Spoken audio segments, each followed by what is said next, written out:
আলহামদুলিল্লাহ রাব্বিল আলামিন ওয়াসসালাতু ওয়াসসালামু আলা নবিয়িনা মুহাম্মদ ওয়া আলিহি ওয়া আসহাবিহি আজমাইন, আম্মা বাদ।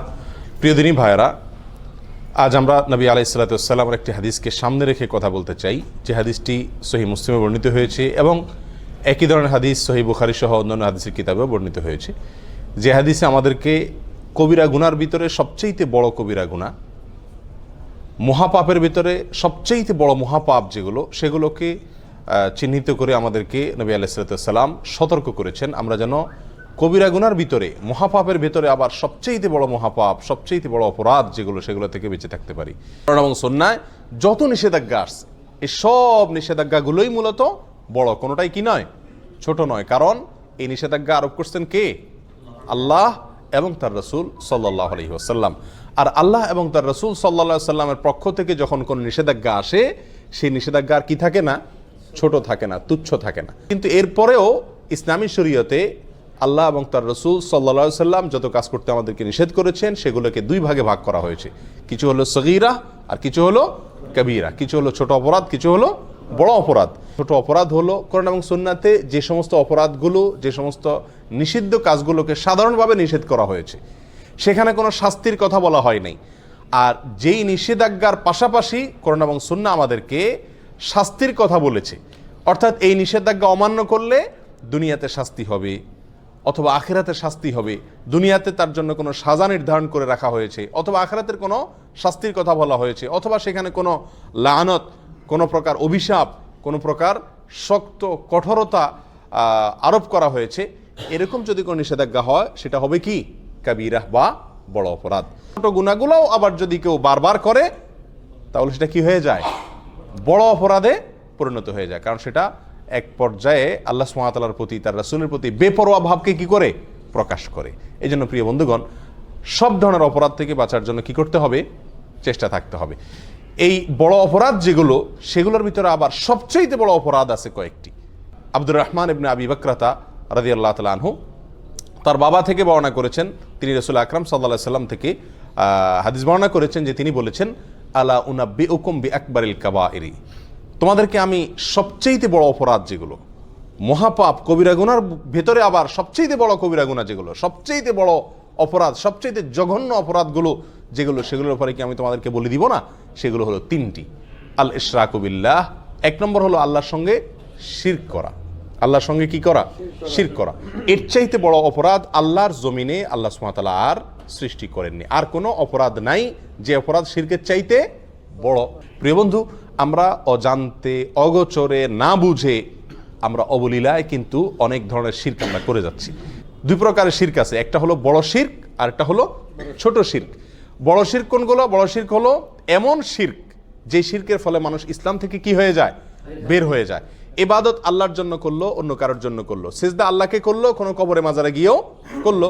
দোয়া, এটা ইবাদত, এটা আল্লাহর কাছে করলো, আবার কোনো মাজারওয়ালার কাছে গিয়ে সেখানেও চাইলো, সেখানেও দোয়া করলো, সেখান থেকে সন্তান চাইলো, ব্যবসা উন্নতি চাইলো, রাজনীতির উন্নতি চাইলো। এই সবগুলা বড় শিরক। এর ফলে মানুষ কি থেকে খারিজ হয়? ইসলাম থেকে খারিজ হয়ে যায়, বেঈমান হয়ে যায়। এটা হলো বড় শিরক। এই বড় শিরক আল্লাহ তাআলা মাফ করেন না। আল্লাহ বলেছেন, ইন্নাল্লাহা লা ইয়াগফিরু আন ইউশরাকা বিহি ওয়া ইয়াগফিরু মা দুনা যালিকা লিমান ইয়াশা। আল্লাহ সুবহানাহু ওয়া তাআলা তওবা ছাড়া যে কোনো গুনাহ মাফ করে দিতে পারেন। বান্দা তওবা না করলেও আল্লাহ তাআলা চাইলে মাফ করে দিতে পারেন। সাধারণত মাফ করেন না, চাইলে মাফ করতে পারেন, সেটা আল্লাহ তাআলার ব্যাপার। কিন্তু আল্লাহ তাআলা নিজের জন্য নিজে এটা অবধারিত করে রেখেছেন, যে তিনি তার সঙ্গে শিরক করলে, আল্লাহর সঙ্গে কেউ পার্টনার সাব্যস্ত করলে, সেটাকে আল্লাহ তাআলা কি করবেন না? ক্ষমা করবেন না। এটা ক্ষমার অযোগ্য অপরাধ। হ্যাঁ, যদি কেউ তওবা করে দুনিয়া থেকে মারা যায়, কোনো মাজারে, কোনো কবরে সিজদা করেছে, সেখানে গিয়ে সন্তান চাইছে, কোনো বড় ধরনের শিরক করেছে, অথবা অন্য যতভাবে বড় শিরক হতে পারে সেগুলো করেছে, পরে আল্লাহর কাছে আবার ক্ষমা চাইছে, সেটা ভিন্ন কথা। তওবা করে যদি ফিরে আসে, সেটা আল্লাহ তাআলা অবশ্যই কি করবেন? মাফ করবেন। তাহলে শিরকের ভিতরে বড় শিরক যেটা, সেটা সবচেয়ে জঘন্য, আর ছোট শিরক যেটা, সেটাও কম জঘন্য নয়। ছোট শিরক হলো কথাবার্তার ভিতরে বলার ভুল। আমরা আল্লাহর সঙ্গে, আল্লাহর শক্তিমত্তার সঙ্গে, আল্লাহর যে সমস্ত গুণাবলী আছে, সেগুলোর সঙ্গে অন্য কাউকে কি করলাম? পরোক্ষভাবে শরীক করে ফেললাম। উপরে আল্লাহ, নিচে তুমি, আগে আল্লাহ, পাশে তুমি, এই জাতীয় অনেক উল্টাপাল্টা কথা আমরা বলি, অনেক সময় কোনো আমল করি, দিনই কোনো কাজ করি, কিন্তু সেখানে দুনিয়ার কোনো ধান্দাও থাকে আল্লাহকে খুশি করার পাশাপাশি। এই সবগুলোই ছোট শিরকের অন্তর্ভুক্ত। আল্লাহ তাআলা আমাদেরকে বড় শিরক, ছোট শিরক সবগুলা থেকে বেঁচে থাকার তৌফিক দান করুন। শিরক থেকে বেঁচে থাকার জন্য সবচেয়ে বড় এবং প্রধান উপায় হলো শিরক সম্পর্কে জ্ঞান অর্জন করা। তাওহীদ এবং শিরকের জ্ঞান যদি আমার মধ্যে থাকে, তাহলে ইনশাআল্লাহ আমি শিরক থেকে কি করতে পারবো? বেঁচে থাকতে পারবো। আমরা অজান্তে না জেনে শিরক করে ফেলছি, যার কারণে আমার ঈমান থেকে আমি কি হয়ে যাচ্ছি? খারজ হয়ে যাচ্ছি। তাহলে সবচেয়ে বড় অপরাধের ভিতরে 1 নম্বর অপরাধ হলো আল-ইশরাকু বিল্লাহ, আল্লাহর সঙ্গে কি করা? শরীক বা পার্টনার সাব্যস্ত করে ইবাদত করতে গিয়ে, দোয়া করতে গিয়ে যে কোনো ভাবে আল্লাহ ছাড়া অন্য কারোর নামে আপনি শপথ করলেন, এটাও এক ধরনের কি? শিরক হয়ে যায়। আল্লাহ ছাড়া অন্য কারোর নামে আপনি মান্নত করলেন, আল্লাহর নামে মান্নত করতে হয়, মান্নত করলেন কোনো মাজার নামে, কোনো পীরের নামে, তাহলে এটা কি হয়ে যায়? শিরক হয়ে যায়, যেগুলো আমরা অহরহ করছি, আমাদের সমাজে অনেকেই করে চলেছেন। আল্লাহ আমাদেরকে হেফাজত থাকার তৌফিক দান করুন। দ্বিতীয় যেই অপরাধটি মহা অপরাধ, মহাপাপ, কবিরা গুনার ভিতরে আবার সবচেয়ে বড় কবিরা গুনাহ, সেটা হলো উকুকুল ওয়ালিদাইন। জঘন্য একটি বিষয়, অহরহ আমরা অবলীলায় সবাই কম বেশ করে চলেছি, সেটা হলো মা বাবার অবাধ্যতা, নাফরমানি। মা বাবার কি করা? নাফরমানি করা। নবী আলাইহিস সালাতু ওয়াস সালাম একান্তে খাসভাবে তার অনেক সাহাবায়ে কেরামকে ওসিয়ত করে গেছেন। সাধারণ নসিহত না, ওসিয়ত কোনটা? মৃত্যুর আগ মুহূর্তে মানুষ একেবারে মনের গভীর থেকে, হৃদয় নিংড়ানো যে তপ্ত আহ্বান রেখে যায়, বাবা এই জিনিসটা করিও না, এটা করিও, এইগুলোকে বলা হয় সাধারণত কি? ওসিয়ত। নবী আলাইহিস সালাতু ওয়াস সালাম তার বিভিন্ন সাহাবায়ে কেরামকে ওসিয়ত করেছেন।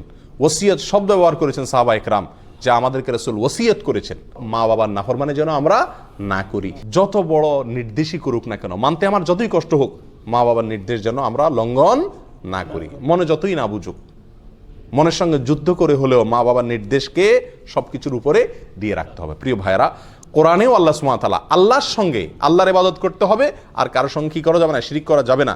এই নির্দেশের পরেই আল্লাহ বলেছেন ওয়াবিল ওয়ালিদাইনি ইহসানা, মা বাবার প্রতি সদাচরণ করতে হবে। মা বাবা যদি কোনো অন্যায় কাজ করতে বলে, আপনার স্ত্রীর প্রতি জুলুম করতে বলে, অবিচার করতে বলে, অত্যাচার করতে বলে, সেটা করার দরকার নেই, সেটা মানা যাবে না।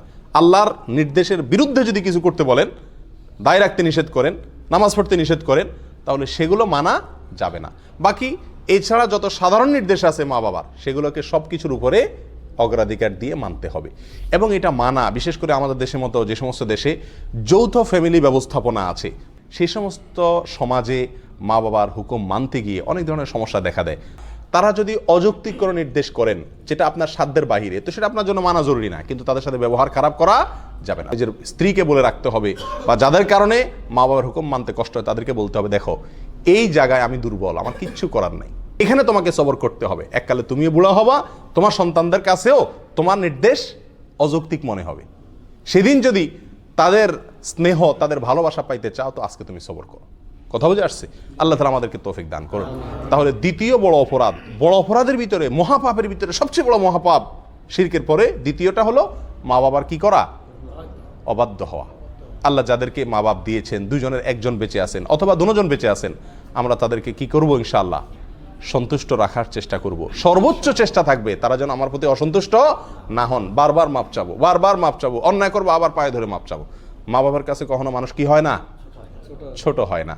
যত পায়ে ধরি আমার মর্যাদা কমবে না, যত বরং তাদের পা যত ধরবো তত মর্যাদা বাড়বে। তাদের কাছে যত ক্ষমা চাইবো তত আল্লাহ আমার মর্যাদা উপরে উঠাবেন। দুনিয়াতেই বাড়বে, দেখবেন, চোখের সামনে দেখতে পাবেন, আখিরাতে তো বাড়বে ইনশাআল্লাহ।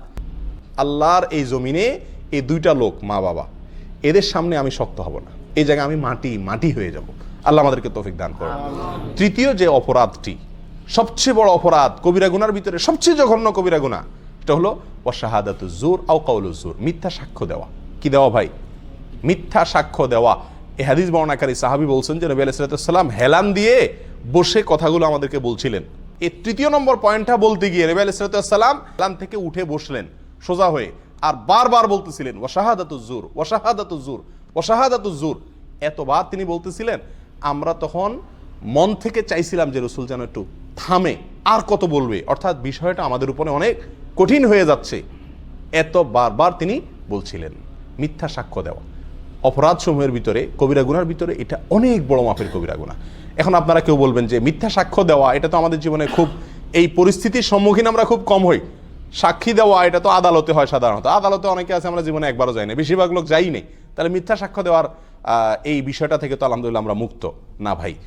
বহু ক্ষেত্রে আমরা মিথ্যা সাক্ষ্য দিয়ে থাকি নিজের অজান্তে, আমরা জানি না যে এটা মিথ্যা সাক্ষ্য হয়ে যায়। যেমন আপনাকে কেউ জিজ্ঞাসা করলো, ভাই লোকটা কেমন, হয়তো সে তাকে চাকরিতে নিবে বা তার সাথে কোনো লেনদেন করবে, আপনার সঙ্গে হয়তো তার দোস্তি আছে, আপনি বলে দিলেন না তার মতো মানুষ হয় না, অথচ লোকটা সুবিধার না।